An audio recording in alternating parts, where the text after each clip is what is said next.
vida com Deus. Já sabemos que Deus nos criou para uma vida com Ele.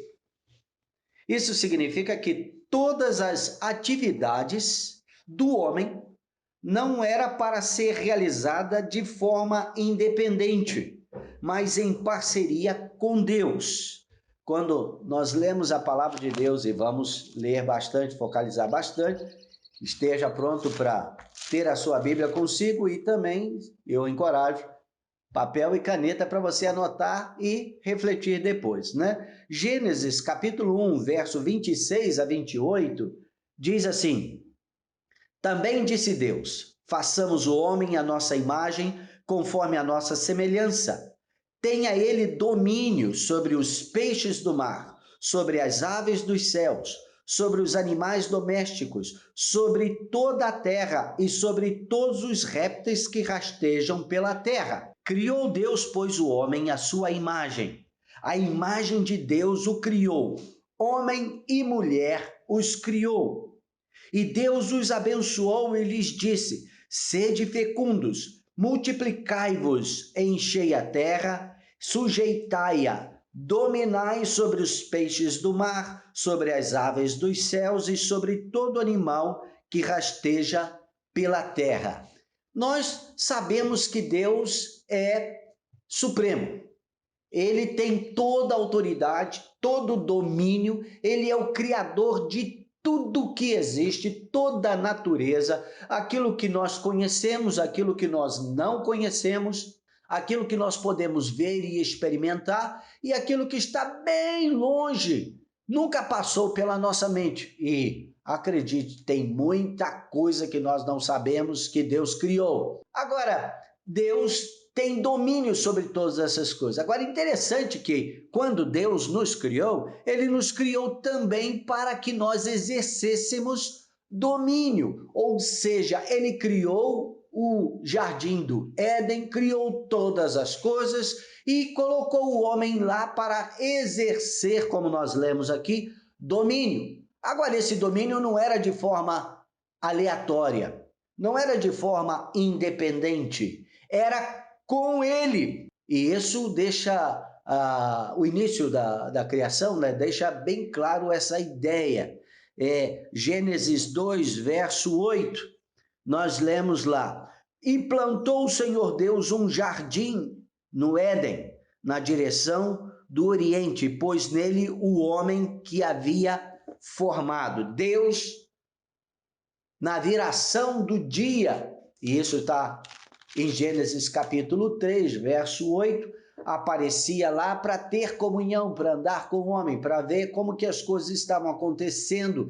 Isso era uma prática de Deus. Deus buscando o homem, a mulher que ele havia criado para comunhão, né? Isso é tremendo, é maravilhoso. Quando nós pensamos como nós vivemos hoje e quão pequeno nós nos tornamos depois da queda, e mesmo assim Deus, com todo o interesse em vir atrás de nós, e você pode observar pela sua própria vida, você não foi a Deus, Ele foi atrás de você, você simplesmente se constrangiu pelo amor dEle e deu uma resposta positiva a Ele, né? E aí nós fomos, você foi, eu fui, nós fomos inseridos na família de Deus. E o processo que Deus tem, que a cruz nos mostra, é esse processo de restauração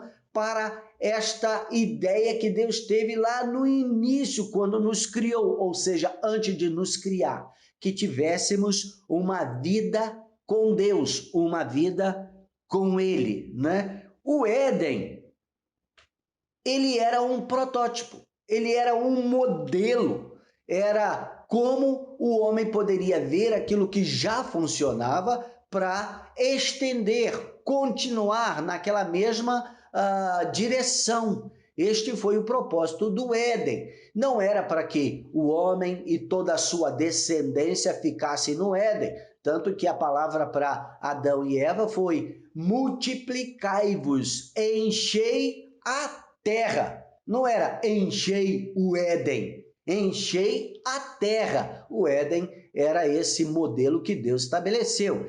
E começou com este modelo, um jardim, um local de comunhão, e culminará, ou seja, terminará com uma cidade, e uma cidade modelo, uma cidade que nós devemos ter como o parâmetro para todas as outras cidades, que é a Nova Jerusalém, que desce dos céus, que nós vemos lá em Apocalipse, né? Agora, o estado de comunhão, vida compartilhada com Deus, isso nunca saiu do coração do Senhor. Nós vemos muitos versículos na palavra de Deus que nos mostra essa realidade. Vamos ver, por exemplo, João capítulo 1, verso 1 a 4.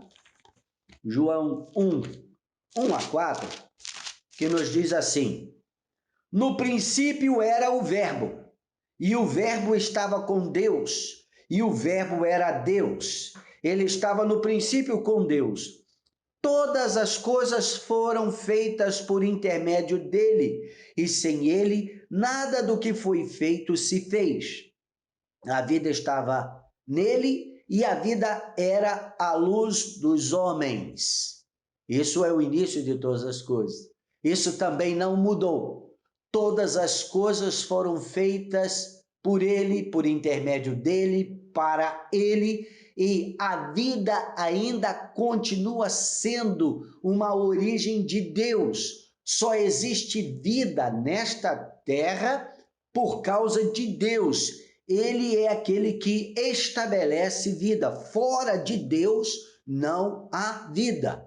Então, todo relacionamento que nós podemos construir está centrado em vida. Sem vida não existe nada disso. E Deus nos criou para que nós pudéssemos ter relacionamento com Ele, e Deus nos deu vida, e essa vida continua, né? Atos capítulo 17, verso 28, diz que nele vivemos, nos movemos e existimos. Então, fora de Deus, não existe vida. Enquanto nós estamos neste mundo, alguém poderia perguntar, ué, mas tem tantas pessoas que não servem a Deus, tem tantas pessoas que não estão ligadas a Deus e tem vida.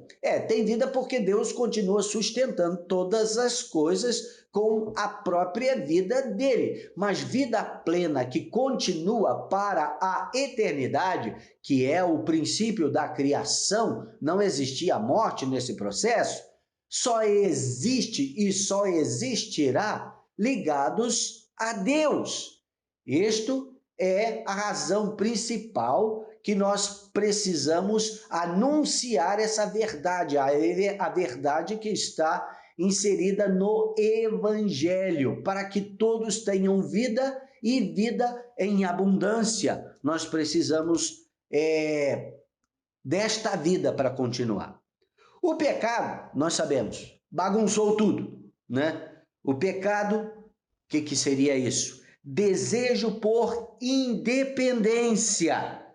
Adicionou algo que não estava no plano de Deus quando nos criou, a sua imagem e semelhança.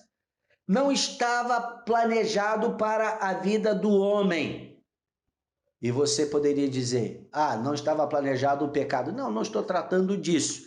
Tem algo que a queda adicionou na vida da humanidade, que você vê lá em Gênesis, no capítulo 3, quando fala sobre a queda do homem, que não existia antes, e depois disso passou a existir, e eu vou te dizer, não tem ninguém na face da terra, tá? Que faz parte dessa geração caída, que não experimente isso de alguma forma, que foi o medo. Vamos dar uma olhada lá em Gênesis capítulo 3, e diz assim, verso 9, ou melhor, verso 8, logo depois que Eva e Adão comeram do fruto, diz lá, quando ouviram a voz do Senhor Deus, que andava no jardim pela viração do dia, esconderam-se da presença do Senhor Deus, o homem e sua mulher, por entre as árvores do jardim. E chamou o Senhor Deus ao homem e lhe perguntou: onde estás? Ele respondeu: ouvi a tua voz no jardim, e porque estava nu, tive medo e me escondi. Esta aqui é a adicional que o pecado trouxe, que passou a fazer parte do homem e de toda a descendência, ou seja, aqueles que foram produzidos, né, segundo a sua espécie. E nesse caso, Adão e Eva haviam caído. Tive medo. O medo tem sido presente na vida humana desde então. Todos, isso não tem ninguém que está fora desse contexto. Lá em Romanos, né, Paulo fala que todos pecaram e carecem da glória de Deus. Isso significa que todos já nascem debaixo desta opressão de medo. Todos experimentam o medo de alguma forma. E ele se manifesta de várias maneiras. Medo de abandono, medo de não ser amado, medo de ser esquecido, medo de morrer, medo de sofrer prejuízos e assim por diante. Tem tantos medos. Nós poderíamos criar aqui uma lista que ela quase chegaria àquilo que alguém poderia dizer como infinito, né? Então, tantos sentimentos até inexplicáveis, como, por exemplo, algumas pessoas morrem de medo de barata, né?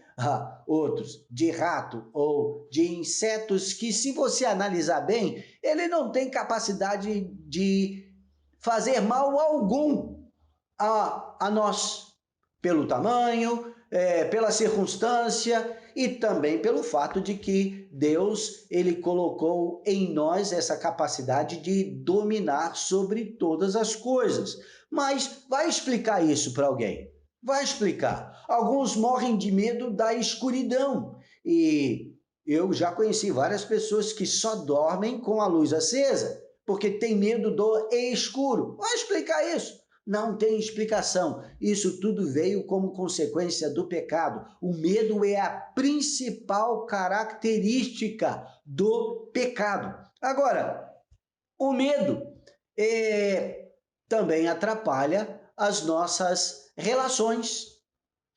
Quando aqui diz medo de abandono, medo de não ser amado, medo de ser esquecido, medo de ser preterido ou trocado por alguém, isso gera uma bagunça nas nossas emoções e nos deixam sempre, quando o medo está no processo, em situações de suspeita do outro, se a outra pessoa realmente tem algum interesse que não foi revelado em se aproximar de nós e assim por diante.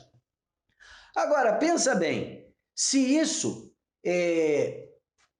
atrapalha demais os nossos relacionamentos, nós que estamos na mesma plataforma, seres caídos que todos precisam ser restaurados em Deus, pessoas que por causa do medo têm a sua identidade golpeada, não anda com segurança, isso tudo bagunçou as nossas vidas aqui. Imagina com Deus. E este é o objetivo que eu tenho nesse contexto deste mês de conversarmos juntos sobre este assunto, vida com Deus. O que é que seria uma vida com Deus? Seria simplesmente ser crente? Seria simplesmente aceitar a Jesus como Salvador da sua vida ou Senhor da sua vida? Seria ser fiel a uma expressão do corpo de Cristo, a igreja, que nós temos aí trocentas maneiras de ver ou expressões da igreja, que podem ser diferentes denominações, grupos diferentes que se reúnem em o nome do Senhor, como ele disse, se tiver 2 ou 3 reunidos em meu nome, ali eu estou presente. É uma expressão da igreja, do corpo de Cristo. né? O que seria isso? Vida com Deus. Esse deve ser o objetivo principal de cada um de nós. Mas o que significa isso na prática, né? Eu tenho lido e tenho pensado sobre isso e alguma coisa que eu gostaria que nós vamos estar trabalhando juntos é algumas atitudes que nós vemos que é permeado na história da igreja e que muitos de nós adotamos com o objetivo de termos uma vida com Deus, mas na realidade ela se mostra como sendo incapaz de gerar esse relacionamento, essa comunhão com Deus, e acaba nos direcionando forçosamente a uma atitude de religiosidade. E a religiosidade, acredite, não aproxima ninguém de Deus e não gera esta comunhão satisfatória com Deus, que foi o desejo que ele teve ao nos criar conforme a sua imagem, conforme a sua semelhança.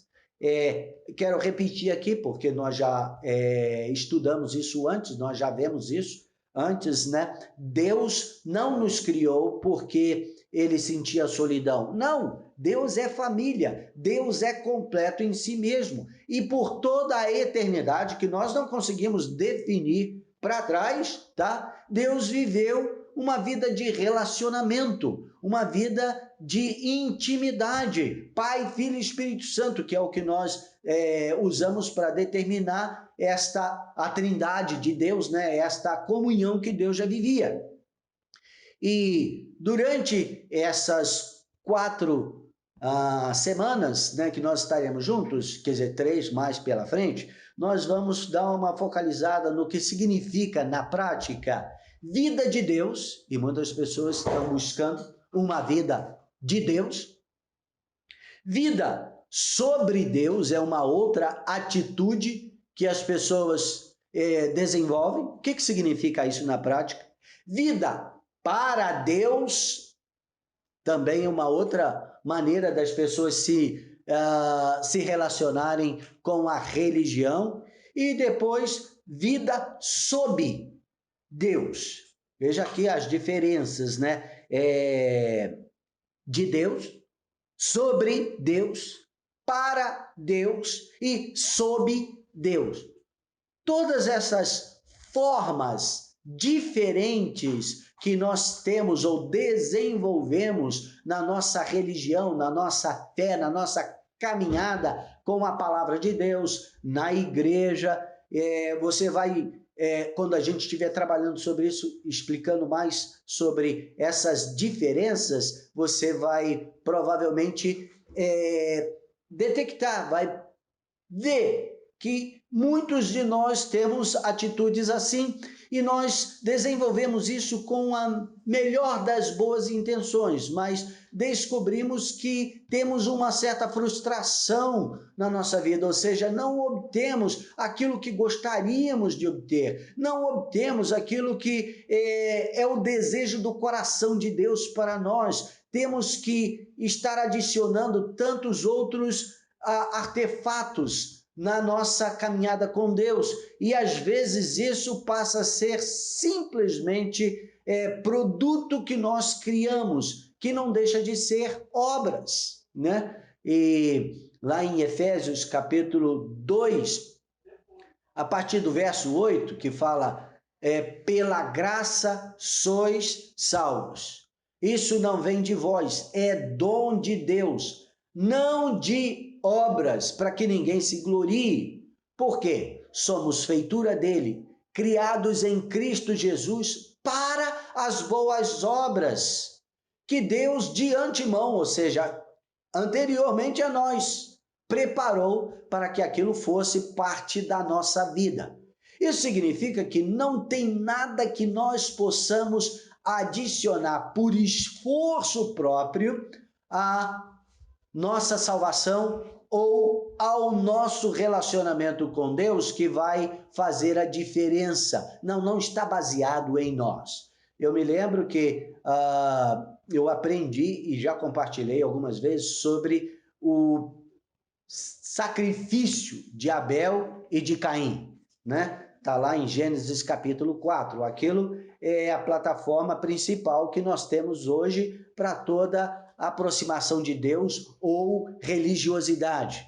Abel, ele buscou, ele era pastor de ovelhas, né? Então ele buscou do melhor que ele tinha no seu rebanho, o que ele tinha de mais especial, ele foi minucioso e buscou um cordeiro que refletia a perfeição, que na realidade era uma substituição para ele, para o caso dele, e ofereceu a Deus.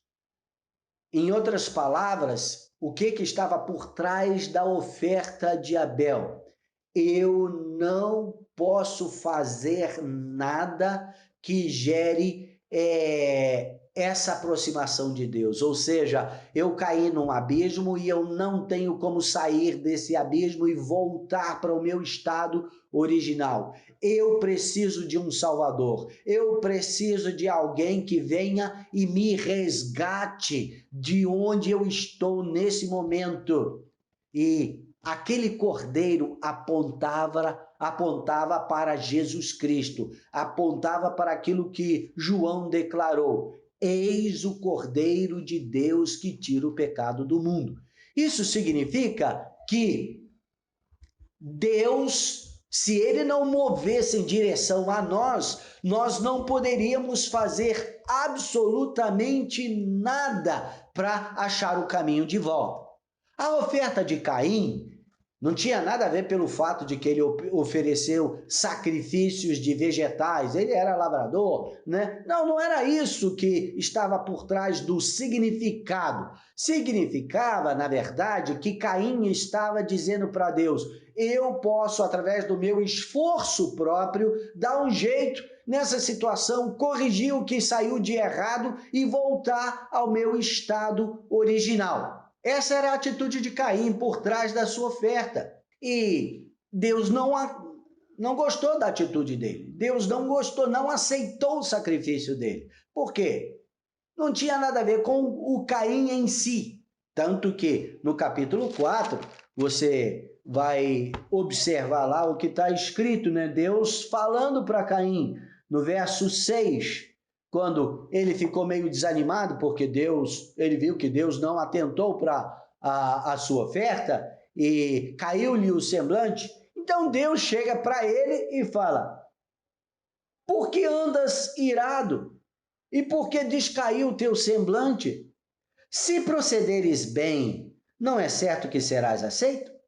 Se todavia procederes mal, eis que o pecado jaz à porta. O seu desejo será contra ti, mas a ti cumpre dominá-lo. Ou seja, presta atenção nas atitudes do seu coração, porque está em você a capacidade de reverter esse processo. Então, o que Deus estava dizendo para Caim? Caim, eu já mostrei o caminho. Esse caminho só eu, somente eu, Deus, posso te trazer de volta ao estado que eu criei, para ter relacionamento, para ter comunhão comigo, para ter uma vida compartilhada comigo. Você não tem como gerar isso, só eu posso fazer. E eu já estabeleci o processo. E o processo nos é revelado, como, por exemplo, o cordeiro que foi morto antes da fundação do mundo, como nós vemos escrito lá em 1 Pedro, capítulo 1, verso 18 a 20. Mostra isso. A intenção de Deus, antes de fazer o homem, caso acontecesse alguma coisa fora do que era o planejado, ou seja, o medo entrasse no processo, o medo causasse toda essa confusão, Deus estabeleceu antes o antídoto, ou seja, a cura, a solução, o cordeiro que foi morto antes da fundação do mundo. Essa revelação foi trazida para Adão e Eva, eles passaram adiante, Caim não entendeu muito bem, ou seja, não quis entender, ele quis depender de si próprio. Abel abraçou com todo o seu coração essa situação e isso trouxe transformação à sua vida. Mas o medo gera em nós uma necessidade de controle. Este é a consequência, é o produto do medo na nossa vida. Então, logo depois da queda, o homem sentiu a necessidade de estar no controle. Temos que ter controle, temos que prevalecer, temos que estar coberto de certeza que o que nós estamos fazendo não vai dar errado. Não posso correr riscos. Essa atitude permeia toda a vida, em todas as esferas que nós vivemos, que nós vemos hoje na sociedade. É o medo que gera isso. E isso é revelado especialmente nas esferas de autoridade. Quem está numa posição de autoridade quer ter controle, quer ter certeza que tudo aquilo que é a vontade dele vai ser feito. Gente, nós vivemos assim nos nossos relacionamentos, queremos ganhar o argumento, queremos ter a última palavra. Isso não produz relacionamento. Nós temos que estar no controle. Daí surgem também os conflitos, seja no lar, nos negócios, a necessidade de controlar, de prevalecer, de se impor, faz parte, infelizmente, da nossa vida. E quando nós nos aproximamos de Deus, Ele busca trazer a compreensão de que nós temos que nos livrar dessa situação. Quando você vê lá, Mateus capítulo, acho que 7, deixa eu conferir aqui, Mateus capítulo 7, no verso 12, ele diz: tudo quanto, pois, quereis que os homens vos façam, assim fazei-o vós também a eles, porque esta é a lei e os profetas. Ou seja, toda a lei de Deus ensina-nos a não ter medo, a prevalecer contra o medo. Então, aquilo que nós achamos que é direito nosso, que nós precisamos tanto, é exatamente o que nós devemos produzir, proporcionar às outras pessoas. Este é o critério que nós não vamos errar de forma alguma. Então, isso está dentro do processo de nos aperfeiçoar. Lá no capítulo 11 de Mateus, verso 28 até o 30, olha só o que Jesus diz assim, nos diz: vinde a mim todos os que estáis cansados e sobrecarregados, e eu vos aliviarei. Olha, o que mais gera cansaço e sobrecarrega nosso espírito, a nossa alma, é a necessidade de estar no controle. Quando você acha que está perdendo o controle, em qualquer área que você está envolvido, isso te gera um estresse tremendo e você faz esforços incalculáveis para não perder o controle. Isso gera cansaço, sobrecarrega a nossa alma.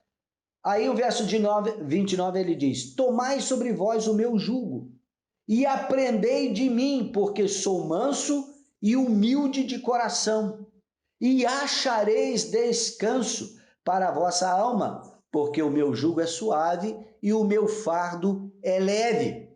Olha só, mudou o contexto. Ele está dizendo que nós devemos abrir mão do controle, deixar o descanso vir sobre nós. Isso significa não considerar o medo.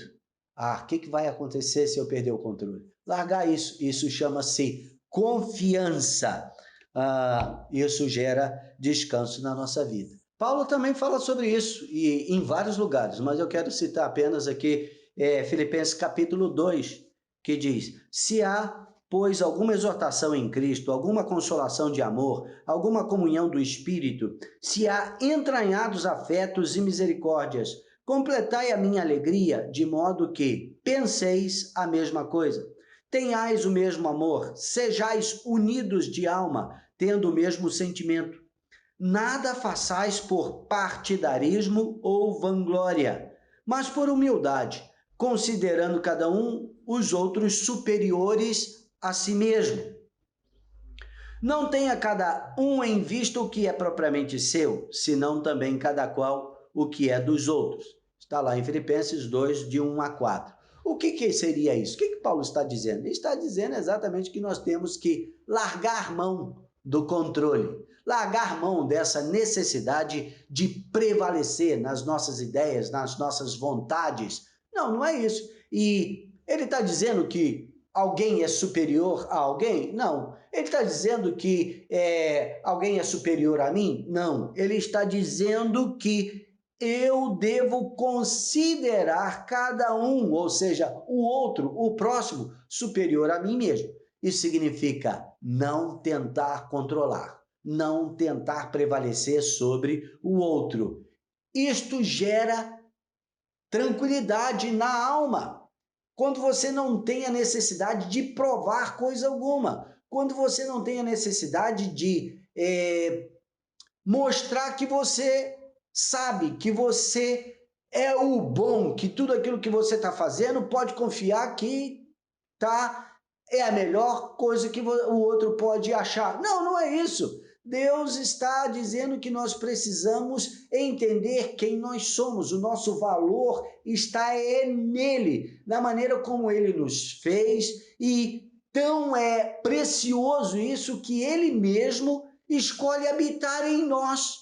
Isso é maravilhoso, você não precisa adicionar absolutamente nada. Isso faz parte do plano da vontade de Deus para nós. E é exatamente esse entendimento, essa condição que vai gerar em nós o que é o título desta série, Vida com Deus. Agora, até chegarmos aí, certamente tem várias coisas que nós precisamos considerar e abrir mão e não substituir numa tentativa de estar no controle por outra maneira, ou seja, a religiosidade. Vida de Deus, vida sobre Deus, vida para Deus, vida sob Deus. No final disso, você vai perceber que tudo isso significa que eu estou no controle. Eu que determino. Eu faço com o objetivo de ter resultados já planejado, esperado por mim. E relacionamento não tem a necessidade dessas coisas. Então, por hoje, é isso que eu estou querendo compartilhar com vocês. E eu entendo que essa primeira aula, ou seja, esse primeiro estudo, ela é mais uma introdução para que a nossa mente se abra para a profundidade deste assunto, vida com Deus, que deve ser o nosso objetivo. Nós vamos trabalhar mais nisso, amém? Que o Senhor nos abençoe, que o seu Espírito esteja agindo em cada um de nós, abrindo o nosso entendimento e principalmente o nosso coração, para que nós tenhamos interesse maior pelas coisas lá do alto, como em Colossenses nos ensina, né? Pensai nas coisas lá do alto e não nas que são aqui da terra. Vamos orar. Pai, eu te agradeço pela oportunidade que temos de aprender, de estudar a tua palavra, de estar na tua presença e receber de ti. Obrigado, porque é o Senhor quem nos chamou para uma vida com Deus, ou uma vida contigo. É o teu objetivo desde o início. E por mais que nós tenhamos bagunçado a coisa, por mais que nós tenhamos medos no nosso coração, o Senhor não desiste disso. E eu oro, Senhor, para que nós sejamos aprimorados no teu amor, aprimorados no nosso relacionamento contigo, que nós sejamos trabalhados pelo teu próprio Espírito para que nós sejamos cada vez mais parecidos com o Senhor. nos abençoe. Em nome de Jesus, nós oramos. Amém.